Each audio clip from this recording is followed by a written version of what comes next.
Hey, YouTube world, and a good, happy Saturday morning to you. I hope your weekend is off to a great start. As always, don't forget, you can find me all over the web, guys, all over the web. And guess what? You're already here anyway, so take a minute. You never know what you might enjoy that I'm doing. All right, Today I want to discuss the scary world of the internet that we live in, because it is a scary world that we live in nowadays. When I was a kid, the internet wasn't a thing, and so we didn't really have to worry.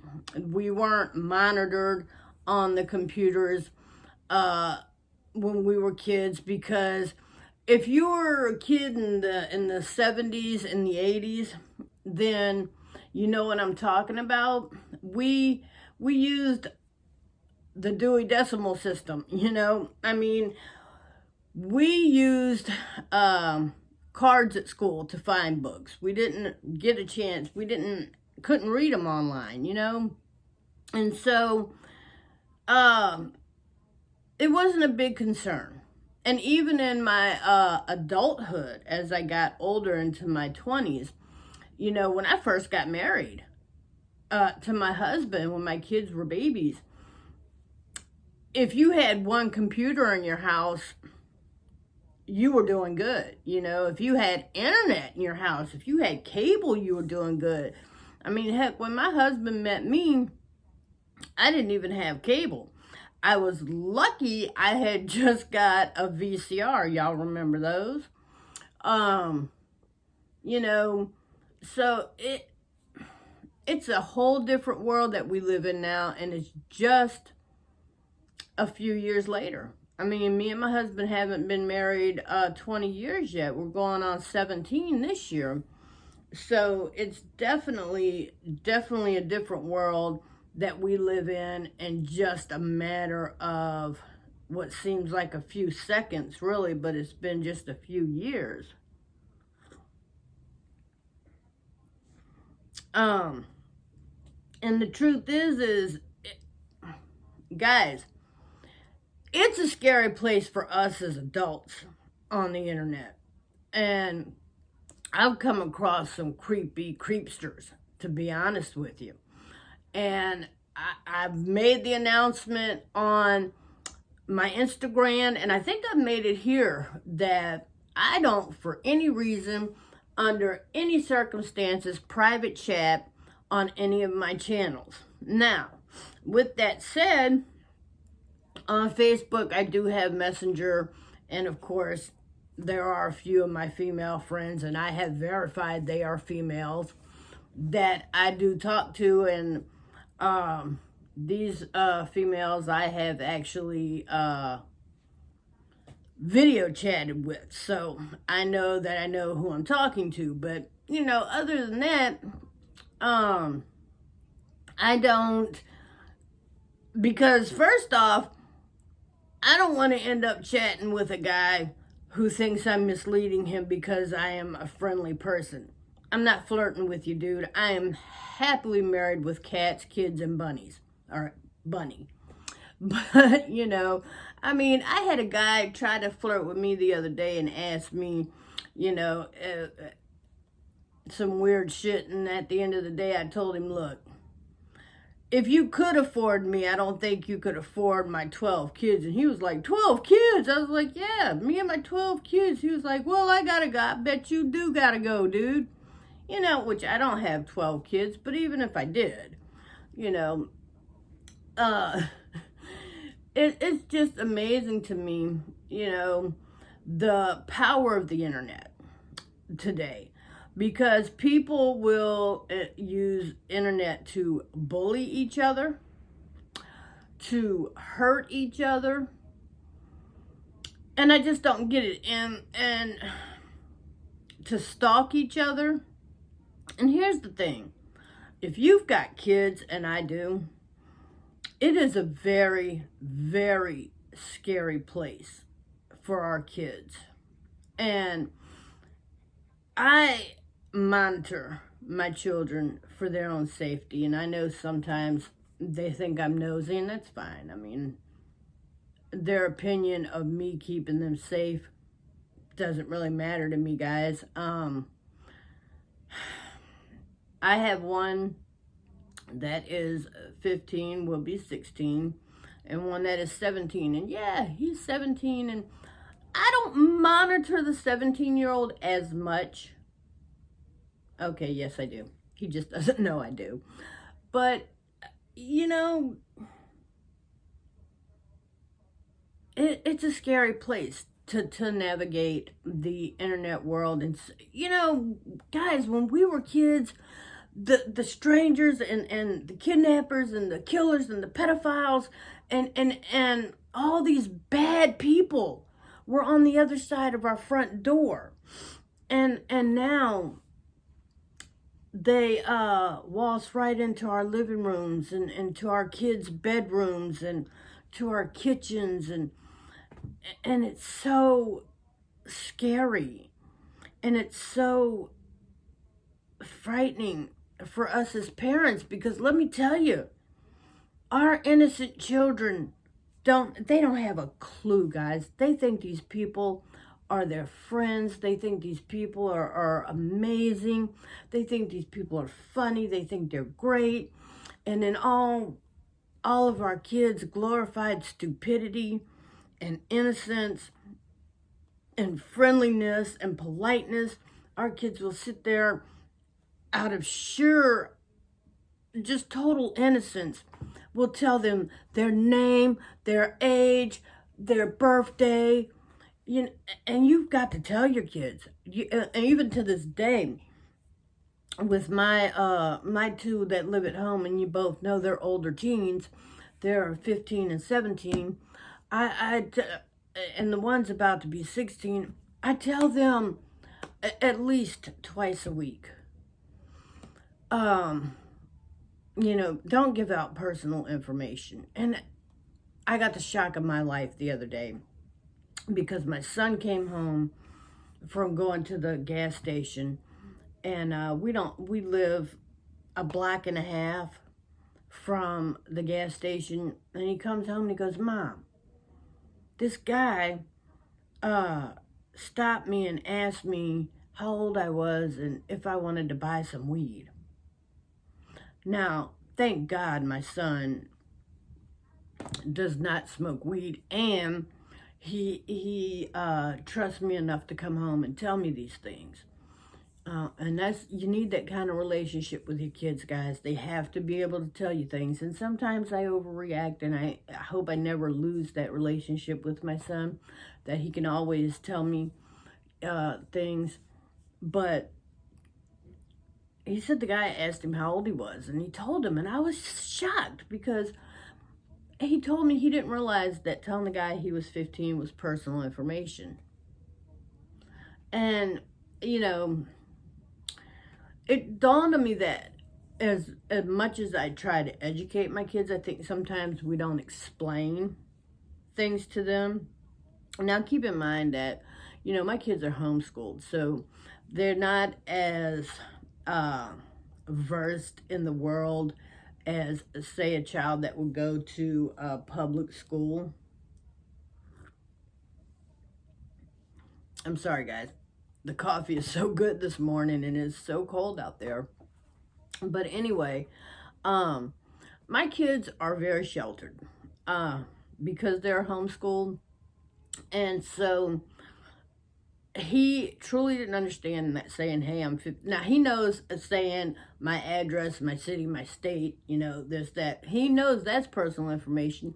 But it never dawned on him that telling someone that he is 15 is personal information. And I told him, I'm like, "Well, son, did they ask you how old your community was?" "No, they asked you how old you were. So that would be personal to you." And he was like, "Oh." So it dawned on him. So, guys, that kind of brought me to a reality moment of sometimes when we tell our kids things, we need to just kind of converse with them for a minute and verify that they understand fully what we're telling them. Because I tell you, with the internet being everywhere nowadays. As much as we want to monitor our kids and guide our kids and help our kids and protect our kids and be right there with them, we can't. And I guarantee you, there are more strangers talking to your kids than you know. So, guys, you want to conversate, not yell, not demand, not badger with your kids. You want to conversate. You want to give them a chance to have an opinion and have a voice. Because if you don't, these other people will. Know that. You want to be the one that they're able to come to and talk to without overreacting. And I tell you what, my oldest is 28 and I'm still learning this. Because, like I said, when he came to me talking about somebody was trying to sell him weed, my first reaction was, what? So we got to take a minute sometimes as parents to grab hold of ourselves and try to conversate and let them know that we're proud of them, that they would come tell us this, and that we're proud of them that they don't, and let them have a voice and an opinion, and let them feel safe and comfortable and coming to us with this. Because, guys, the internet is coming at your kids in a scary, scary manner. Okay? Internet's everywhere. It's everywhere, guys. I remember when I was a kid, we played Nintendo. We played Nintendo and Atari.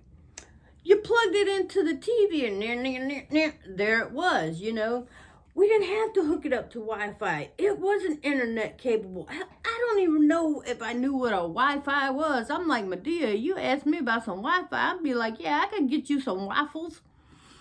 It's like, what in the world, guys?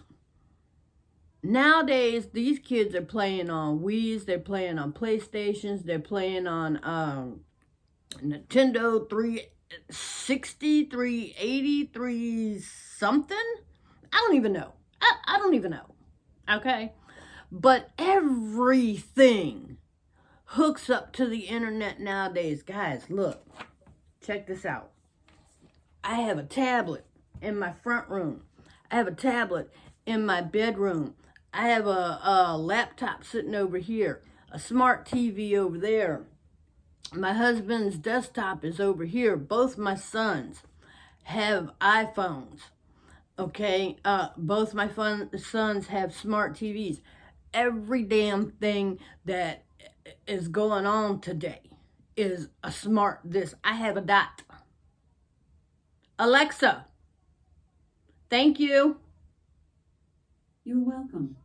Enjoy your weekend. And it's amazing to me the access. What's the point in having a security system anymore? Bars on your windows and, the ADT and blah, blah, yada, yada, and yada, when these pedophiles and molesters, rapists, just whoever, whatever, can just waltz right into your kid's bedroom, right into your kid's living room, right into your house via all these devices. They just come right on in. And you as a parent, look, you can't be vigilant enough. You can't be nosy enough. You can't be overprotective enough. Guys, let me tell you, and my kids might see this, and I don't care because they know anyway, but I will stand outside your door. When you shut your door and you're doing something internet pertaining, I'll stand outside your door and listen.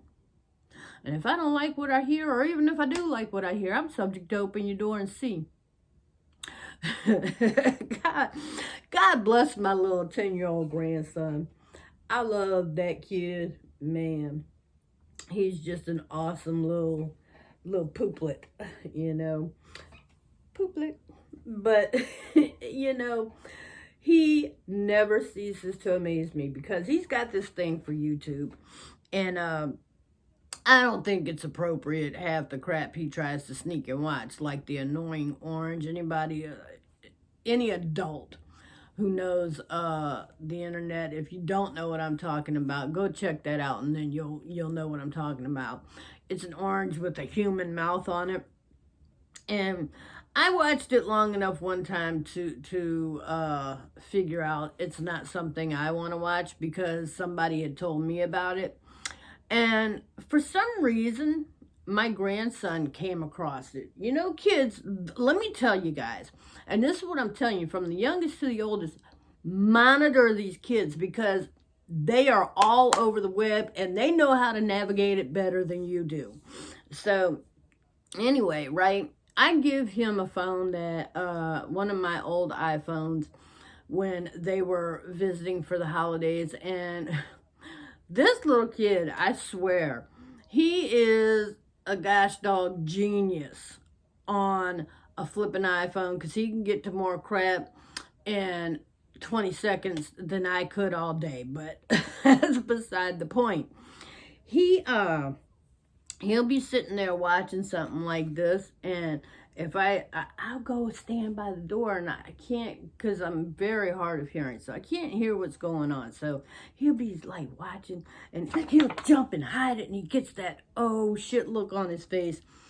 And I keep telling him, I'm like, son, and I call him son. He's my grandson, but I call him son because, you know, he's part of the family, and I helped raise him, and he's like a little brother to, you know, my kids, and it's just that added sense of security. You know, I call him son. My husband calls him son. His mom calls him son. We all love him. He's great. But he just gets this look on his face like, oh, shit. Yeah, he can't hide it. This is what kills me, guys.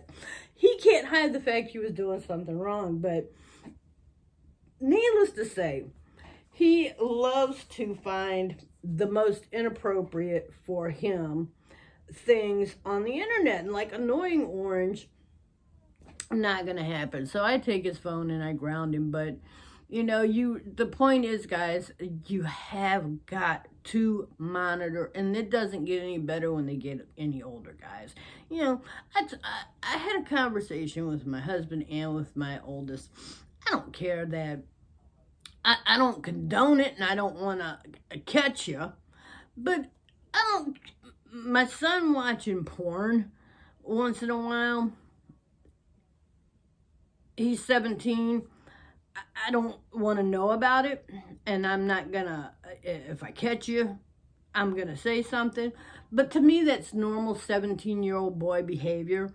I mean, when we were kids, we stole Playboy pages, you know, and hid them under our mattress, and you know, times have changed, so kids his age, 17, are, you know, that's how they're getting their porn. And look, let's not act like, you know, oh my God, your kid's doing it too, okay? So let's just be realistic. You know, if you've got teenage boys, they're looking at naked girls. It's the way of the world, folks, but I'm not going to harp on that. What I do want to say is it doesn't get any better from the younger to the older, and you've got to monitor this, guys. If your kids have phones, you want to check their histories. You want to check their contacts. You want to check their text contacts, and you don't want to schedule this because they can delete this crap and you'll never know. You want to do it while they're conversating, while they're talking, and you want to be in the know. When your kids are going somewhere with their phones, you want to know. When they're going somewhere with other people, when they're going to the gas station, when they're going to the park, You want to know. And look, keep an open dialogue with your kids, because I tell my kids all the time that I have no interest in knowing your every second of every day, what you're talking about with your friends, because trust me, I get it. I had weird conversation with my kids, or I'm sorry, not my kids, with my friends when I was their age. When we girls are 15, 16, yes, you're sitting around, you're talking about boys, you're looking at their butt, you're doing these things. And so I get it. I had brothers, people I call brothers because we were raised in the group home together. And it's like,